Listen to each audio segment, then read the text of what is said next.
मुंबई की अगर हम बात करें तो ये मुस्लिम बहुल शहर है, तो यहाँ पे मुसलमानों की संख्या ज़्यादा है। तो लोगों का ये भी कहना है कि आपकी बार मतलब मुस्लिम आमदार, ऐसा लोग कह रहे हैं।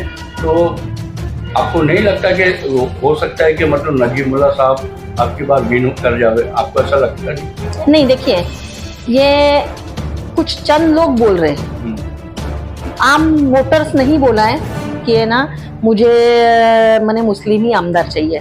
ये हर वोटर नहीं बोल रहा है, ये चंद जो अलग अलग पक्ष के अलग अलग कार्यकर्ता हैं, हाँ, या जो थोड़े से बोलते हैं ना कि हर जगह पर चंद लोग रहते हैं कि जाति पात सब चीजें उठाते हैं, वो लोग बोलते हैं। अगर ऐसा होता, हाँ, तो बहुत सारे पर्याय पहले भी आए थे ना, नहीं आए थे ऐसी बात नहीं है क्या कि भाई खिलाफत में अगर मुस्लिम ही एमएलए चाहिए था तो फैजी साहब तो खड़े थे ना, हाँ, अगर मुमरा को मुस्लिम ही आमदार होना था, हाँ, तो फैजी साहब खुद खड़े थे, हाँ, तो मुमरा उनके तरफ चले जाता पूरा, हाँ। तो उसके ऊपर से सोचना चाहिए कि भाई मुस्लिम की डिमांड आमदार कौन से धर्म का हो, आमदार कौन से जात का हो, ये वोटर कभी नहीं सोचता। आमदार वोटर सोचता है कि मैं जिस काम के लिए इनको वोट दे रहा हूँ वो ये काम करेगा कि नहीं करेगा बराबर। और हमारे साहब ने वो 3 बार एमएलए रह के प्रूव कर दिया है कि मैं काम करूंगा, इसलिए अभी तो कोई शक ही नहीं है कि हमारे साहब को इलेक्शन में कोई हरा पाए। मैं हूं मोहन शेख और आप देख रहे हैं मुमरा टाइम। दोस्तों, जैसे कि आप लोग जानते हैं कि विधानसभा के चुनाव बेहद करीब है और अक्टूबर महीने में कभी भी चुनाव आयोग की तरफ से विधानसभा चुनाव की तारीखों की घोषणा की जा सकती है। और इस समय जो माहौल बना हुआ है पूरे देश में, खासकर महाराष्ट्र के अंदर, जिस तरीके से मतलब बीजेपी और उसके सहयोगी जो संगठन है वो जिस तरीके से माहौल खराब करने की कोशिश कर रही हैं, क्या ये बीजेपी की बौखलाहट है? क्योंकि जो चुनावी सर्वे आ रहे हैं, जो एग्जिट पोल आ रहे हैं, वो ये बता रहे हैं कि महाराष्ट्र में आपकी महायुति की हालत काफी खराब है। तो यही सब मुद्दे हैं। मुमरा के भी कुछ मुद्दे हैं, उनके ऊपर भी बात करने के लिए हमारे साथ इस वक्त एनसीपी पार्टी शरद पवार की जो है उनके एक कार्यकर्ता समाज सेवक मैडम चेतना दीक्षित जी यहाँ पे मौजूद है। तो आइए उनसे बात करेंगे और जानने की कोशिश करेंगे कि इस समय जो महाराष्ट्र के अंदर जो हालात बने हुए उसके ऊपर उनका क्या कहना है। मैडम, आपका स्वागत है हमारे चैनल मुमरा टाइम्स में।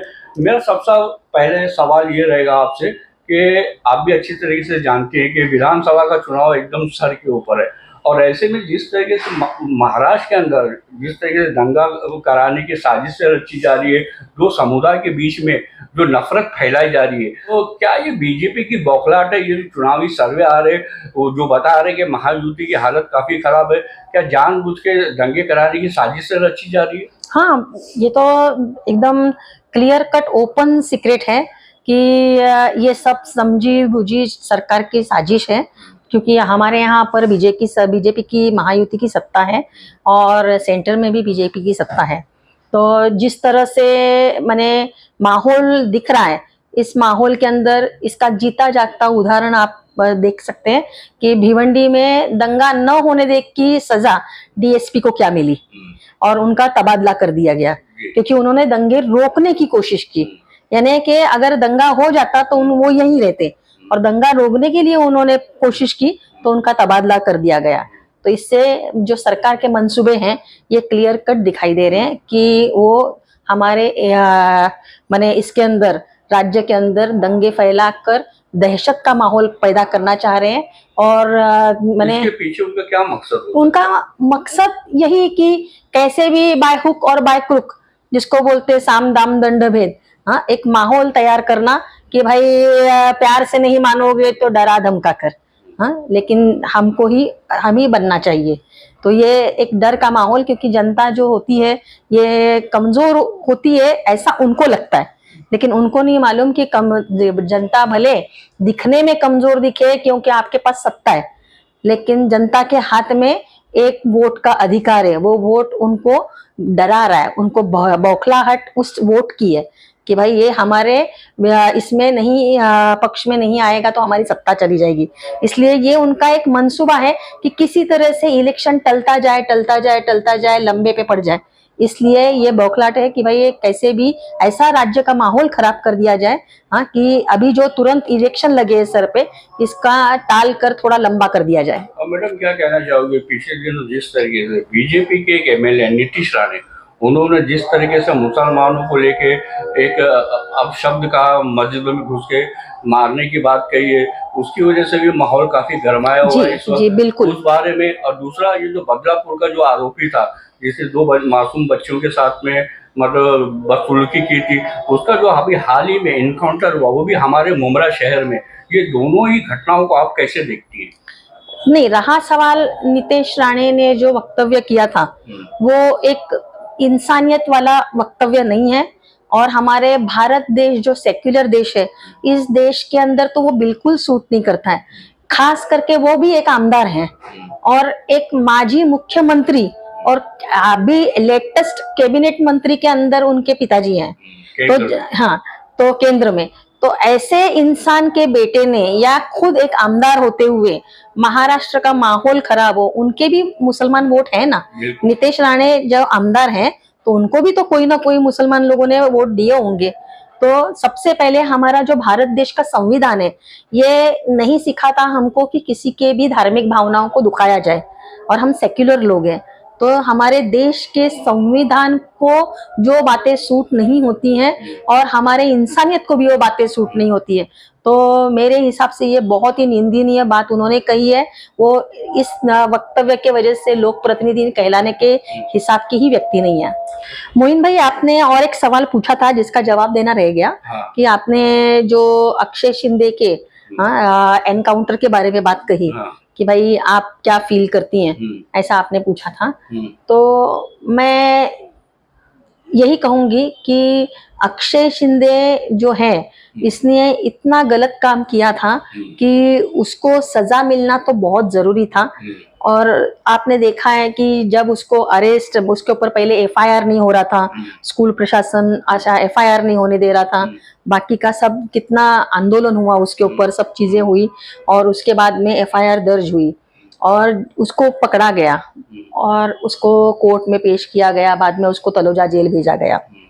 ये सब आपको और पूरे दुनिया को मालूम है। अब बात ऐसी है कि उसका जो अपराध है, ये माफी लायक तो है ही नहीं। बिल्कुल। हाँ, क्योंकि जो समाज की जननी है लेडीज, और वो भी छोटी बच्चियां दो, हाँ, इनके ऊपर उसने जो अत्याचार किया, ये बहुत ही शर्मनाक हादसा था, और उस हादसे को उसने अंजाम दिया था। तो वो कभी भी बख्शा जाने वाला इंसान नहीं था। लेकिन जब मैटर सब जुडिशियल हो गया, हाँ, तो हम लोग उसकी साइड नहीं ले रहे, लेकिन हर चीज की एक प्रोसीजर रहती है। अगर जिस दिन उसको अरेस्ट किया गया, अगर उस अरेस्ट करने के टाइम पर वो भगदम करता, भागने की कोशिश कर रहा है और वो पकड़ा नहीं आ जा रहा है, या कोई दंगा फसाद करने की कोशिश कर रहा है, उस वक्त उसको पकड़ने के लिए अगर ऐसा कुछ हुआ होता, हाँ, तो समझा जा सकता था कि उसको अरेस्ट करने के लिए पुलिस ने ऐसा किया। लेकिन एक ट्रांसफर जेल के, मैंने जेल टू जेल ट्रांसफर का वारंट लाके उसको यहाँ से वहां शिफ्ट करने के नाम पर जिस तरह से उसका एनकाउंटर किया गया, ये एनकाउंटर एक कानून के नुमाइंदे जो पुलिस लोग हैं, इन लोगों से ये अपेक्षित नहीं था। क्योंकि जब मैटर सब जुडिशियल था, तो उसको सजा देने का हक जो है न्यायालय का है। अगर इतनी जल्दी थी उसको सजा देने की, तो फास्ट ट्रैक के ऊपर मामला चलाकर, हाँ, उसके लिए सजा सुनवाई जा सकती थी, और उसको फास्ट ट्रैक पर लेकर उसके लिए जो भी ज्यादा से ज्यादा कड़ी सजा होती वो जज देते। जज को सजा देने का हक है, पुलिस को नहीं। और रहा सवाल, अगर वो इतना ही डेंजरस गुनहगार था, तो उसको लेने के लिए जाने के टाइम पे आप लोगों ने इतना ख्याल रखना चाहिए था कि हम एक डेंजरस गुनहगार को लेने जा रहे हैं, तो हम कितने प्रिकॉशन से जाना चाहिए।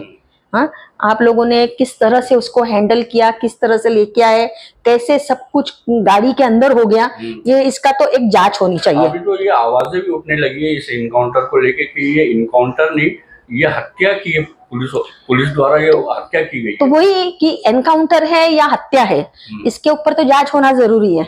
हाँ, क्योंकि उसके हाथ में हथकड़ी थी, सब चीजें थी, अलग अलग बयान आ रहे हैं, सब चीजें आ रही हैं कि हथकड़ी होने के बाद में, और ना ही वो वेल ट्रेंड, ना ही पुलिस डिपार्टमेंट का वो कोई था, हाँ, ना ही पिस्टल वगैरह हैंडल करने की उसको हैबिट थी, हाँ, और ना ही उसको इस टाइप का कोई ट्रेनिंग था, हाँ, तो वो किस तरह से ओपन कर सकता था लॉक, कैसे वो खींच सकता था और फायर कर सकता था।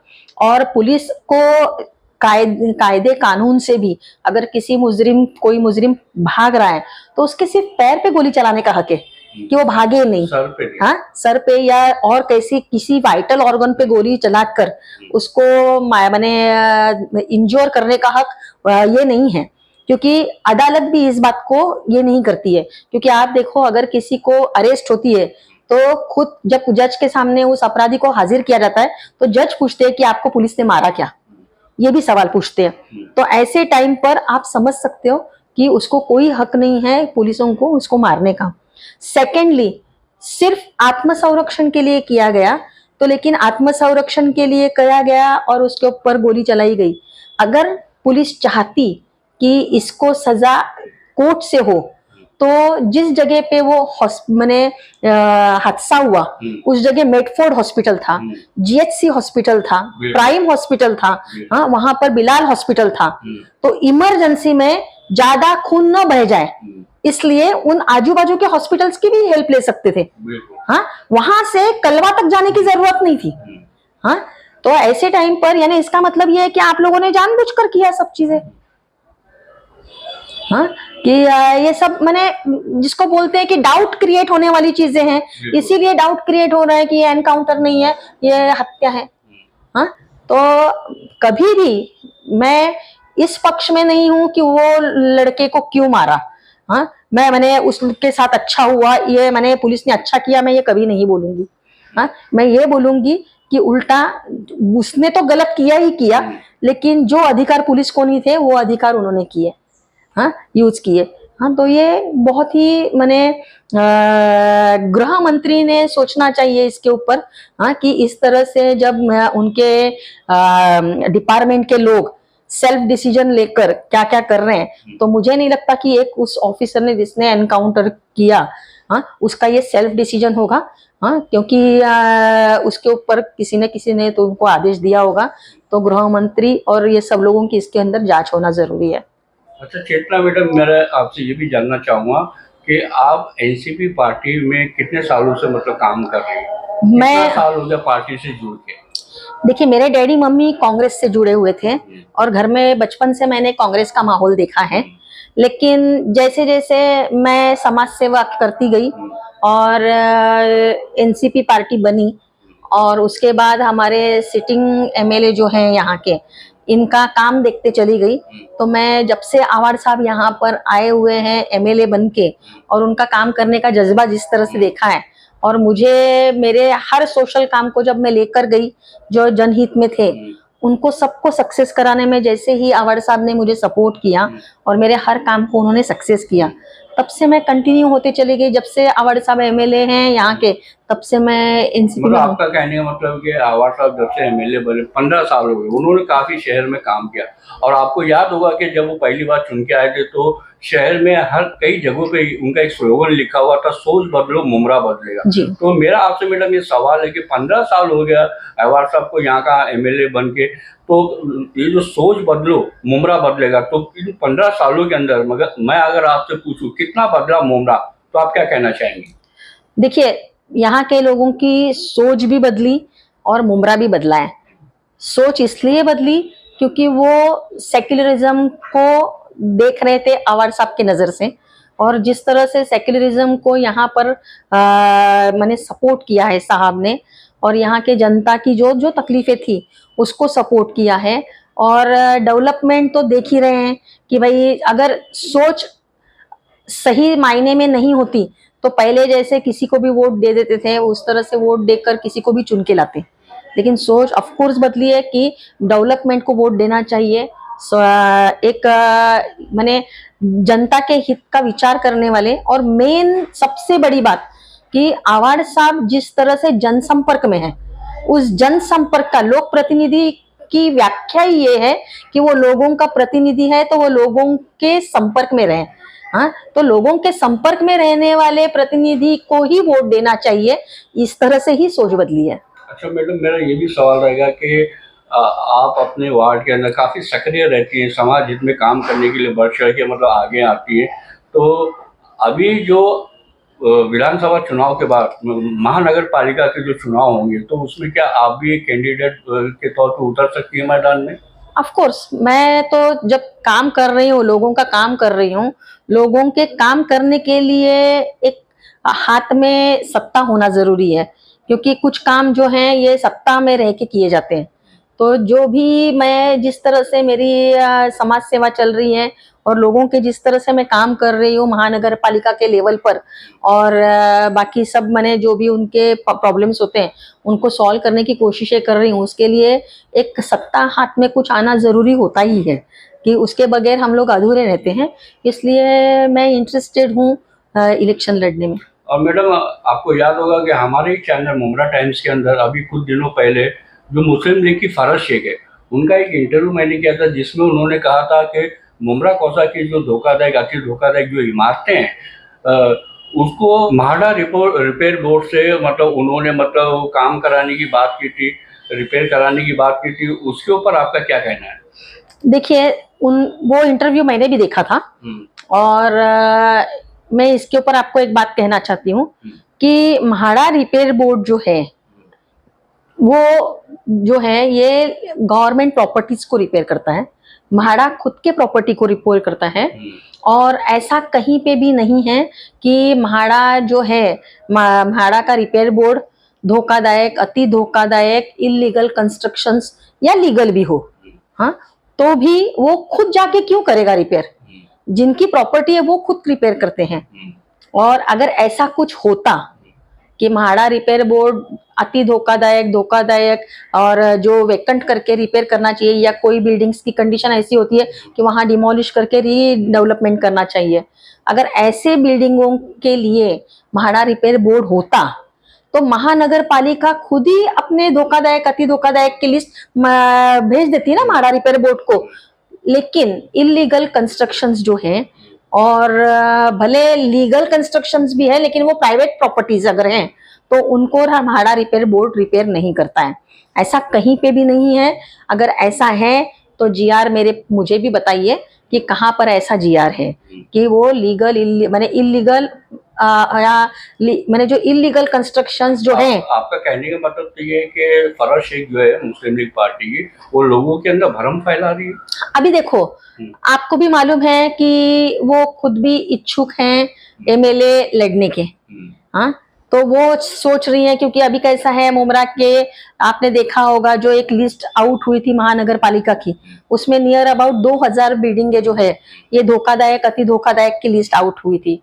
अब 2000 लोगों के 2000 बिल्डिंग अगर बोलेंगे, हाँ, तो कम से कम एक एक बिल्डिंग के अंदर 10-12 फ्लैट तो पकड़ोगे, 25 तो फ्लैट पकड़ोगे, हाँ, तो उस हिसाब से अगर देखेंगे तो और एक घर में 2 वोट 3 वोट भी पकड़ोगे तो कितने वोट होते हैं? तो ऐसे 2000 बिल्डिंगों के वोटर्स को बहलाने फुसलाने वाली ये बातें हैं, हाँ, ऐसा कोई बोर्ड है नहीं।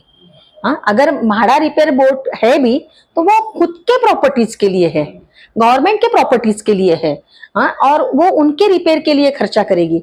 हाँ, ऐसा कहीं कोई बोर्ड नहीं है कि भाई हम आपके इलीगल कंस्ट्रक्शंस धोखादायक, अति धोखादायक हो चुके हैं, उनको आपको रिपेयर करके देते हैं और आपको हम ईएमआई करके दे देंगे। ऐसा कोई बोर्ड नहीं है। और अगर सही में शायद, देखो मैं खुद को परिपूर्ण नहीं समझती हूँ कि मेरा स्टडी सही है, लेकिन क्लस्टर के ऊपर मेरा स्टडी है। अगर ऐसी बिल्डिंगें होती, हाँ, मैंने ऐसा बोर्ड होता तो हमारे यहाँ क्लस्टर आता ही नहीं। क्लस्टर क्यों आता थाना जिले में या थाना महानगर पालिका हद में? क्लस्टर क्यों आता? हाँ, डायरेक्टली क्लस्टर लाने के बजाय जो मैंने उस टाइम के स्थानिक, उस टाइम के मुख्यमंत्री और उस टाइम की जो इस क्लस्टर को सैंक्शन करने वाले लोग थे, हाँ, वो लोग डायरेक्ट म्हाडा रिपेयर बोर्ड को ऑर्डर दे देते, जाओ और सब इलीगल बिल्डिंग जो भी धोखादायक है उसको है ना आप रिपेयर कर डालो। मुख्यमंत्री को क्या टाइम लगता है रिपेयर करने के ऑर्डर देने में? हाँ? अच्छा मैडम, अभी जैसे कि आपने थोड़ी देर पहले कहा कि अवार्ड साहब ने एमएलए रहते हुए शहर में काफी काम किए विकास के। अगर हम जो विधानसभा का जो चुनाव आ रहा है तो ऐसा लगता है कि एक बड़ा मुद्दा वो बन के उभरेगा और वो आपकी पार्टी को और अवार्ड साहब को काफ़ी तकलीफ भी दे सकता है। और वो मुद्दा है टोरेंट का। टोरेंट से लोग काफ़ी परेशान है, हर घर के लोग उससे परेशान है और विपक्ष जो है इस टोरेंट को एक हथियार के तौर पे इस्तेमाल कर रहा है अवार्ड साहब के खिलाफ। तो टोरेंट से जो परेशानी बढ़ी है लोगों की, और क्या सोचते हैं, मतलब आप टोरेंट को लेके आपके क्या ख्याल आता है? नहीं, देखो, टोरेंट को लेकर जो परेशानी बढ़ी है, तो हर घर में परेशानी है, सभी को टोरेंट की परेशानी है। लेकिन टोरेंट, आप मानती है ये बात को? टोरेंट की परेशानी है, लेकिन टोरेंट आया भी तो जो है, ये इसका जो जिसको बोलते हैं कि इनको जब टोरेंट को मुमरा के अंदर आने के लिए जो परमिशन थी, उस टाइम पर मुख्यमंत्री देवेंद्र फडणवीस थे, उन्होंने उनको परमिशन दी। यानी टोरेंट को जो बोलते हैं ना, जो उनका एग्रीमेंट हुआ महाराष्ट्र शासन के साथ में, वो देवेंद्र फडणवीस के टाइम पर हुआ था। विपक्ष ये वो बार बार आवाजें उठा रहा है कि टोरेंट को मुमरा में लाने के लिए अवार्ड साहब का बहुत बड़ा हाथ है। देखिए, किसी को कोई क्या बोलता है, हाँ, इसके अंदर तो हर एक को, अभी मैं बात कर रही हूँ आपसे, मेरे को मेरा राइट है बात करने का, हाँ, वैसा बोलने वालों को बोलने का हक है ना, हाँ, कुछ तो बोलेंगे लोग, जबान को कौन रोक सकता है? किसी को कोई नहीं रोक सकते। हाँ। अच्छा मैडम, विधानसभा चुनाव के अंदर अभी जो 2024 का होगा, उसके अंदर जो सिटिंग एमएलए अवार्ड साहब वो चौथी बार यहाँ से चुनाव लड़ेंगे। उनके सामने अगर हम देखते हैं आज की तारीख में, तो नजीमुल्ला जो एनसीपी अजीत दादा पवार गुट के जो है नेता, वो उनके सामने कड़ी चुनौतियां देते हुए इस वक्त नजर आ रहे। और भी कई पार्टी के लोग हैं, जिसमें मुस्लिम लीग की फरज शेख है, वो भी, उसका भी कहना है कि वो भी विधानसभा का चुनाव लड़ेगी। एमआईएम के सैफ पठान है, वो भी चुनाव शायद लड़ना चाहते हैं, और भी समाजवादी पार्टी की भी। तो ये जो विधानसभा का चुनाव होने जा रहा है, उसमें क्या लगता है कि मतलब किसकी जीत होगी मुमरा के अंदर? क्या एक बार अवार्ड साहब चौथी बार फिर जीत का परचम लहराएंगे? आपको क्या लगता है? देखिए, उनके जीत को तो कोई रोक नहीं पाएगा, हाँ, वो जीतेंगे, चौथे बार भी आमदार तो बनेंगे ही, यहाँ के स्थानिक आमदार बनेंगे, और पूरे महाराष्ट्र में सत्ता परिवर्तन होने जा रहा है। हाँ, जिस तरह से सर्वे है, आप भी बता रहे हैं, आप खुद एक पत्रकार है, आपको भी मालूम है कि सर्वे क्या बोल रहे हैं। तो मेरा दावा है कि साहब यहाँ से सिटिंग एमएलए तो रहेंगे ही रहेंगे, लेकिन महाराष्ट्र के टॉप मोस्ट मंत्रियों के अंदर वो कैबिनेट मंत्री भी रहेंगे। आपको नहीं लगता कि मुमरा कौसा के अंदर इन दिनों जो बातें चल रही है सोशल मीडिया पे, चाहे वो फेसबुक हो या ट्विटर हो, कि मुमरा की अगर हम बात करें तो ये मुस्लिम बहुल शहर है, तो यहाँ पे मुसलमानों की संख्या ज्यादा है, तो लोगों का ये भी कहना है कि आपकी बार मतलब मुस्लिम आमदार, ऐसा लोग कह रहे हैं। तो आपको नहीं लगता कि हो सकता है कि मतलब नजीमुल्ला साहब आपकी बार विन कर जावे? आपको ऐसा लगता नहीं? नहीं, देखिए, ये कुछ चंद लोग बोल रहे हैं, आम वोटर्स नहीं बोला है कि है ना, मुझे मैंने मुस्लिम ही आमदार चाहिए, ये हर वोटर नहीं बोल रहा है, ये चंद जो अलग अलग पक्ष के अलग अलग कार्यकर्ता हैं, हाँ, या जो थोड़े से बोलते हैं ना कि हर जगह पर चंद लोग रहते हैं कि जाति पात सब चीजें उठाते हैं, वो लोग बोलते हैं। अगर ऐसा होता, हाँ, तो बहुत सारे पर्याय पहले भी आए थे ना, नहीं आए थे ऐसी बात नहीं है क्या कि भाई खिलाफत में अगर मुस्लिम ही एमएलए चाहिए था तो फैजी साहब तो खड़े थे ना, हाँ, अगर मुमरा को मुस्लिम ही आमदार होना था, हाँ, तो फैजी साहब खुद खड़े थे, हाँ, तो मुमरा उनके तरफ चले जाता पूरा, हाँ। तो उसके ऊपर से सोचना चाहिए कि भाई मुस्लिम की डिमांड, आमदार कौन से धर्म का हो, आमदार कौन से जात का हो, ये वोटर कभी नहीं सोचता। वोटर सोचता है कि मैं जिस काम के लिए इनको वोट दे रहा हूँ वो ये काम करेगा कि नहीं करेगा बराबर। और अवार्ड साहब ने वो 3 बार एमएलए रह के प्रूव कर दिया है कि मैं काम करूंगा, इसलिए अभी तो कोई शक ही नहीं है कि अवार्ड साहब को इलेक्शन में कोई हरा पाए।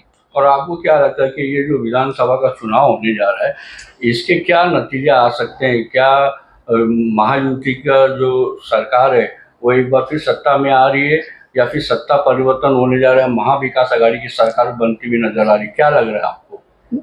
मैं वही बोल रही हूँ कि जिस तरह से एग्जिट पोल नहीं बोल सकते, जिस तरह से महाराष्ट्र का एक सर्वे बता रहा है, हाँ, और हम लोगों का खुद का भी एक कुछ अनुभव, और जिस तरह से अभी देख रहे हो, जैसे आपने शुरुआत में ही बोला, हाँ, कि जनता के अंदर गलत फहमियाँ फैलाकर यहाँ का महाराष्ट्र का माहौल खराब किया जा रहा है। तो वोटर इतनी पागल नहीं है कि ऐसी स्थिति निर्माण करने वाले सत्ता को या ऐसे सरकार को वापस से चुन के लाए कि जो महाराष्ट्र का माहौल खराब करना चाह रहे हैं। वोटर बहुत होशियार है, जिसको बोलते हैं ना, ये पब्लिक है, सब जानती है। तो उस हिसाब से पब्लिक वापस से, मुझे नहीं लगता कि महाराष्ट्र का माहौल खराब होने के लिए उसी सत्ता को रिपीट करेगी। तो दोस्तों, ये थी मैडम चेतना दीक्षित, जो एनसीपी पार्टी से कई सालों से जुड़ी हुई है। हालांकि उन्होंने भी एक बार चुनाव भी लड़ा था नगर पालिका का, लेकिन कुछ वोटों की कमी की वजह से वो चुनाव हार गई थी। अभी भी वो इच्छुक है, अब जब आगे आने वाले दिनों में जब नगर पालिका के चुनाव होंगे तब वो चुनाव जरूर लड़ेंगे, ऐसा उनका कहना है। और उन्होंने जो अवार्ड साहब ने 15 साल में जो काम किए उससे वो काफ़ी खुश मुतमईन नजर आती हैं। उनका ये कहना है कि अवार्ड साहब चौथी बार भी चुनाव जीतेंगे, ऐसा उनका दावा है। अब देखने वाली बात ये होगी कि विधानसभा के जो चुनाव होंगे, जो जब नतीजे आएंगे कलवा मुमरा विधानसभा चुनाव के, उसके अंदर जितेंद्र अवार्ड एक बार फिर जीतते हैं या फिर अब की बार परिवर्तन होता है, ये तो समय ही बताएंगे। कैमरामैन रिजवान शेख के साथ मैं मोइन शेख, मुमरा टाइम्स के लिए। धन्यवाद।